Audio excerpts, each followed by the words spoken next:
সে চিল হচ্ছে না, সে মাস্তি হচ্ছে। হ্যাঁ, আমার সাথে কন্টাক্ট অফ করে তুমি চিল আর মাস্তি এখানে না। হুম, চিল মাস্তি মানে কি বলতে চাচ্ছ? চিল আর মাস্তি এখনো বুঝে না মামাই। হায় রে, হাত দিয়া মাথার থেকে চুল সরায় যায় তোমার। হ্যাঁ, আর তুমি তোমার মুখটা কিচ্ছু ভালো না, তুমি এনজয় করো, হাসো, বাহ। এই আমি কি মাত্র টপকাইছি উপরের থেকে? হ্যাঁ, একদম ফালতু কথা বলবা না। কি চাতে বলতেছে? হ্যাঁ, আর ওকে আমি নাই করে দিতাম, ঠিক আছে? এত উল্টাপাল্টা কথা বলার কিছু নেই। আমি একটা জিনিস বুঝি না, একটা পোলা যখন একটা মাইয়ার বলে যে আরেকটা পোলার সাথে চলিস না, তারপর ওই মাইয়াটা গিয়ে ওই পোলার লাগে কেন মিশে? এই আমি কি ওর কাছে গেছি? হ্যাঁ, ও উল্টা আমার কাছে আসছে অ্যাসাইনমেন্টের জন্য।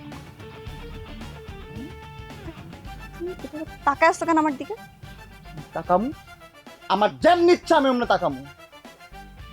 তুমি চিল্লাইতেছো কেন? হ্যাঁ, চিল্লাইতেছো কেন আমার উপর? কারণ আমি তোমার বয়ফ্রেন্ড, আমার ওই রাইট আছে তোমার উপর চিল্লানোর।